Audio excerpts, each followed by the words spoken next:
ada sebuah kenangan yang sangat kusesali, tapi juga sangat berkesan dalam hidup ini. Dan bila saja kenangan itu bisa kuulangi, mungkin aku akan dengan senang hati menjalaninya lagi. Kenangan pertama kalinya dari ibu mertuaku yang hingga kini masih membekas di hati. Kenangan apa itu? Sebelumnya, perkenalkan, namaku Krisanto, biasa dipanggil Kris. Usiaku 29 tahun dan sudah beristrikan seorang wanita cantik berusia 24 tahun. Kami sudah 5 tahun menjalani rumah tangga, namun belum juga dikaruniai seorang momongan. Namanya Mira. Selain berwajah jelita, Mira juga dianugerahi dengan postur yang menarik. Sebenarnya, aku terlahir dari keluarga kaya. Hanya saja semua kekayaan itu adalah milik ayahku yang merupakan pemilik mebel ternama di kota. Namun, meskipun aku tidak bisa mewarisi harta ayahku, aku cukup bersyukur bisa mewarisi ketampanan beliau. Selama ini, aku selalu dianggap menang soal tampang. Sebagai anak keturunan Arab dan Jawa, aku memiliki kulit putih, alisku tebal, dan hidung mancung. Jujur saja, hidupku sangat pas-pasan. Rumah kami memang di kota, tetapi tepatnya di komplek pinggiran yang agak padat penduduk. Rumah yang kudapat dari ibuku yang dulunya merupakan pembantu di rumah ayahku. Ayah adalah seorang pria yang hobi berselingkuh, dan salah satunya adalah ibuku. Keakraban itu tanpa diketahui siapapun, hingga akhirnya hadirlah aku sebagai putra mereka. Namun, setelah semua itu terkuak, aku dan ibu diusir oleh istri Syah ayahku dengan sertifikat sebuah rumah yang diwarisi dan uang puluhan juta pada masa itu. Sebagai gantinya, ibuku tidak diperbolehkan kembali ke rumah ayah. Sampai kepergian ibuku, aku tidak pernah tahu siapa ayahku. Saat ini, aku bekerja sebagai buruh di sebuah pabrik di dekat rumahku. Meski begitu, aku sangat bersyukur bisa mewarisi rumah peninggalan ibu yang letaknya strategis. Dan tentunya, aku tidak perlu memikirkan biaya pembuatan rumah yang begitu mahal. Istriku, Mira, berasal dari satu komplek tidak jauh dari rumahku. Ia juga dari keluarga yang sederhana. Ayah Mira meninggal sekitar 10 tahun lalu.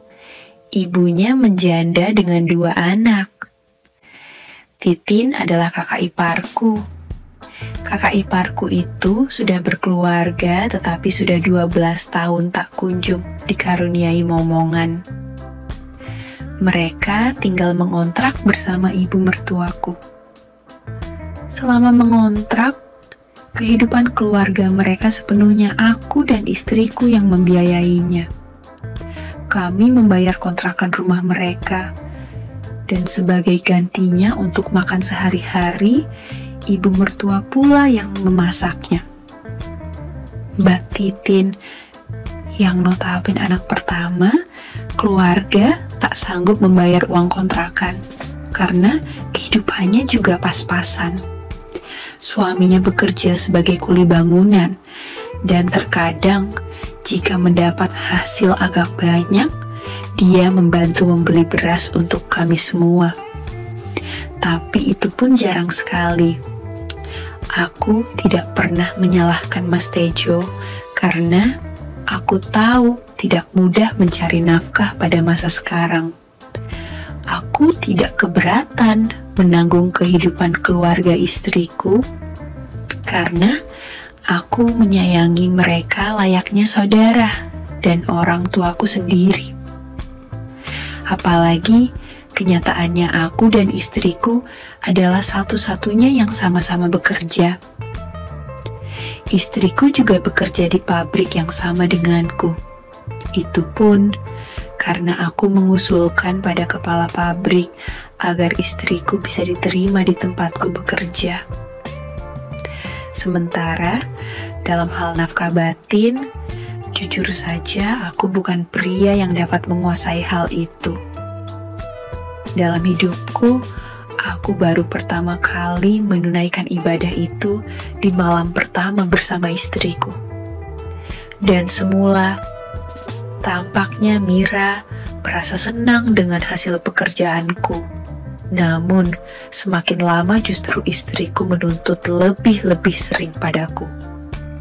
Hampir setiap ada waktu dia meminta, bahkan sampai aku tak bisa mewujudkannya dengan alasan lelah.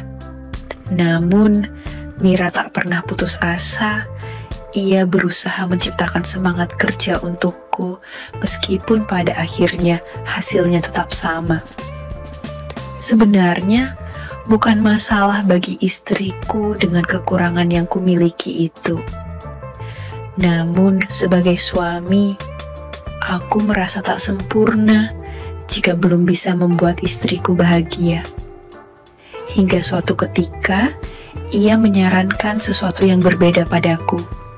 Dan mulai saat itulah, kehidupanku jauh lebih berubah dari biasanya. Semua bermula ketika aku tak bisa lagi membiayai ibu mertua untuk melanjutkan kontrakan rumahnya. Di samping harga sembako semakin meningkat dan kenaikan gaji tidak sepadan, kehidupan perekonomian kami semakin hari pun semakin berat. Ibu mertua serta semua keluarga istriku kemudian tinggal berkumpul di rumahku. Aku tak mempermasalahkannya, apalagi aku sangat menghargai mereka yang sangat baik padaku. Dan rupanya niat baik itu mendatangkan hoki bagiku. Setelah mereka tinggal bersama kami, aku dipercaya menjadi mandor pabrik, dan otomatis rezekiku pun semakin bertambah. Rezeki yang kudapat kugunakan untuk merenovasi rumahku menjadi 2 lantai. Selama ini, rumahku yang hanya memiliki 2 kamar, akhirnya kujadikan rumah itu menjadi 4 kamar.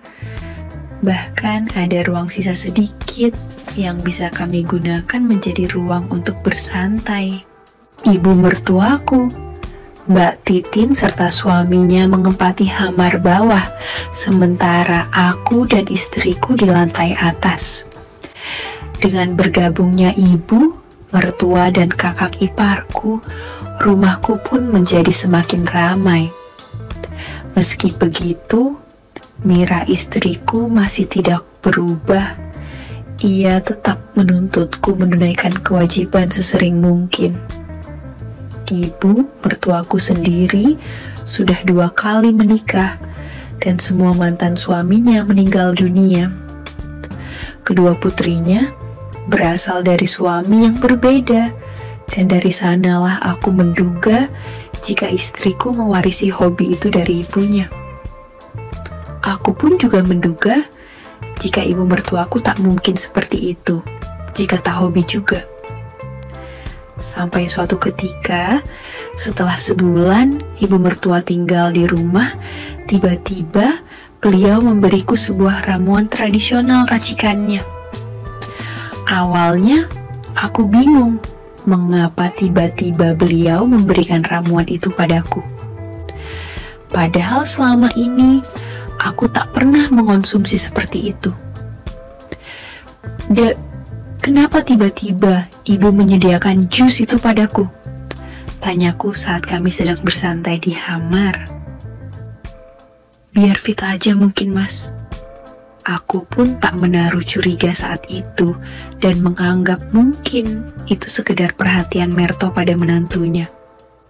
Namun, rupanya selama seminggu, beberapa kali beliau kembali memberikan ramuan tersebut padaku. Jujur saja, ada perbedaan yang kualami setelah meminum ramuan tersebut. Semangatku yang semula biasa menjadi berbeda dari sebelumnya, bahkan istriku juga mengakui jika ada bedanya. Hanya saja, istriku masih tetap saja tak mendapat hasil maksimal dari pekerjaanku itu. Hingga suatu malam, istriku tiba-tiba mengatakan hal yang membuatku kaget. "Mas, Ibu kasih saran sama aku.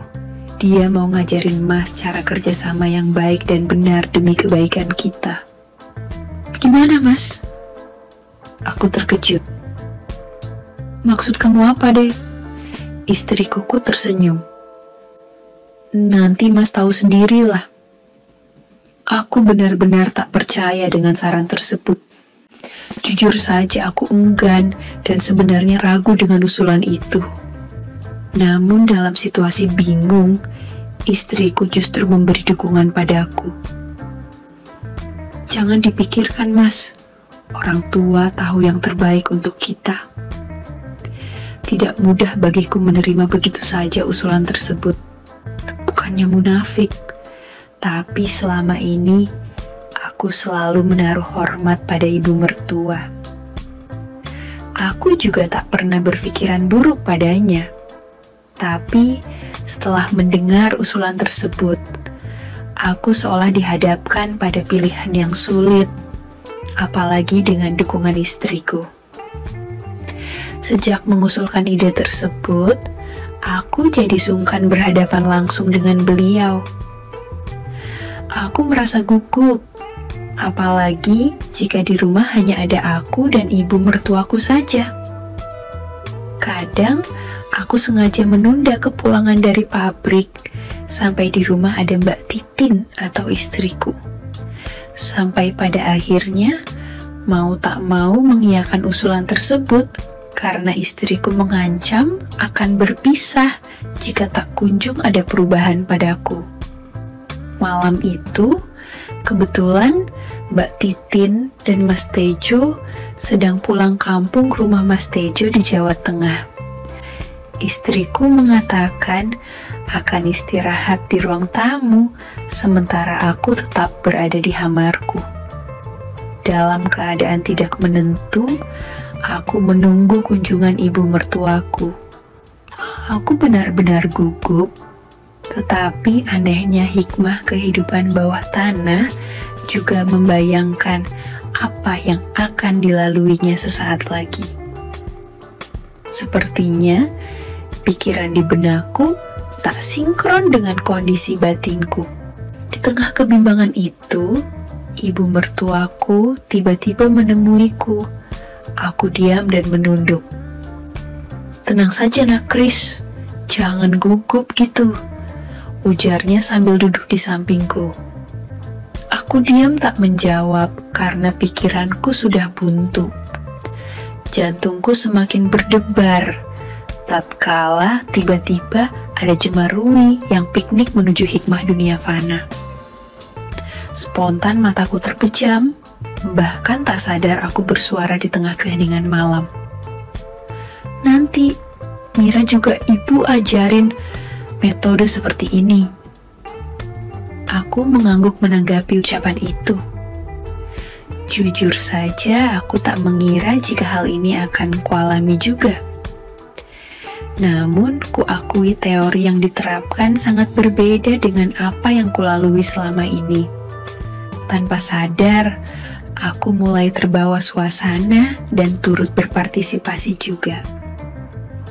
Bahkan, entah bagaimana, mulanya kabinet negara yang ada sudah tak berada pada tempat semula. Begitu pula sebaliknya dengan ibu mertua. "Sekarang gantian ya, Kris." Tanpa menjawab, aku pun mulai menerapkan potensi yang kubisa. Ibu mertua tampak lebih senang dari biasanya. Bahkan ketika kulajukan motor lebih cepat dari sebelumnya, beliau malah bernyanyi lagu qosidah. Sungguh aku baru pertama demikian, Tapi rupanya usahaku berhasil juga. Terbukti, aku sampai di parkiran yang dijaga oleh mertua, dan mertuaku pun menerima motorku juga. Sebenarnya, kamu ini pandai, cuma perlu latihan saja. Ujarnya membuatku tersipu saja. Jika ada yang pertama, pasti ada yang kedua, ketiga, dan selanjutnya. Begitulah yang kualami setelah itu. Bahkan, Mira istriku tak jarang memuji karena perubahan yang kualami, dan sejak hari itu, kehidupanku berubah total. Meski begitu, Mira tetap menyarankan agar aku terus menimba ilmu demi kebaikan rumah tanggaku. Sejauh itu, baik istri dan mertuaku selalu merahasiakannya dari Mbak Titin dan suaminya. Beruntung pula, Mbak Titil bisa kubantu mendapatkan pekerjaan sebagai buruh juga di pabrikku. Sehingga, tak sulit bagiku untuk menyempatkan waktu pulang bertemu dengan mertuaku. Kami hanya akan bekerja jika ada waktu yang memungkinkan saja. Misalnya, saat semua ke pabrik, kusempatkan untuk pulang ke rumah untuk menimba pengetahuan pada mertua. Namun, rupanya hal itu tak berlangsung lama ketika tiba-tiba suami Mbak Titin mengikuti program TKI bekerja di Korea. Mbak Titin memilih berhenti bekerja dan hanya membantu ibu mertua di rumah. Sejak itu, pekerjaan itu agak terganggu. Sulit sekali mencari waktu, padahal saat itu aku sudah mulai terbiasa. Begitu pula dengan ibu mertuaku. Namun, sebagai orang yang sudah berkeluarga, tak dipungkiri Mbak Titin pun menangkap sikap berbeda antara aku dan ibu mertuaku. Perasaan wanita agaknya memang susah dikelabui. Meski tak pernah mengetahui secara pasti, tapi dia curiga dengan keakraban kami. Hingga akhirnya Mbak Titin menanyakan hal itu istriku dan naasnya lagi.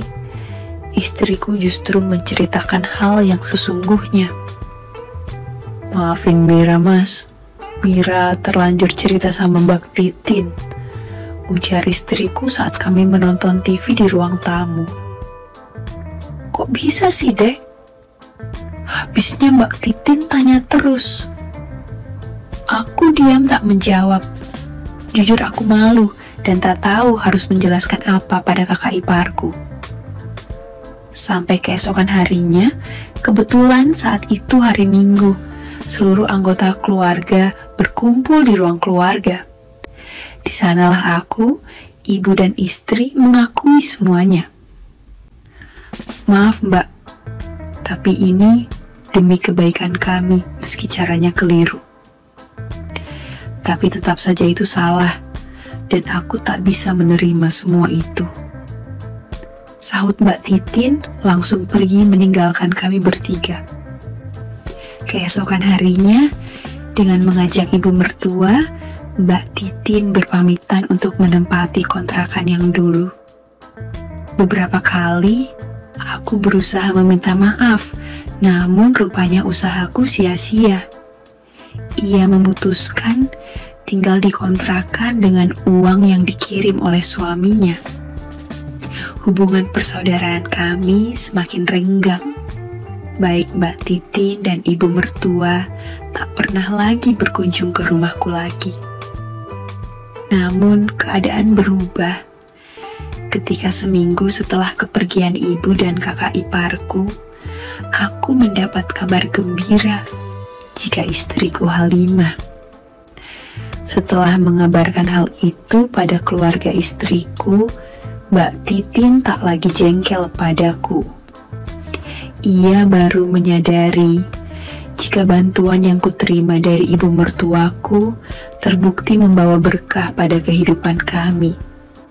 Meski begitu, baik aku dan mertuaku berjanji tak akan mengulangi metode itu dan menjadikan semua itu sebagai kenangan yang hanya akan kami simpan di hati.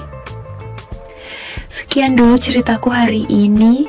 Semoga ada pelajaran yang dapat dipetik. Terima kasih.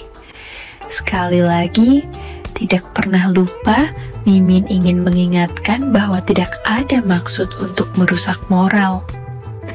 Tapi di sini kami selaku admin channel Makiam hanya berbagi pengalaman dari viewer saja yang tentu saja tidak untuk ditiru.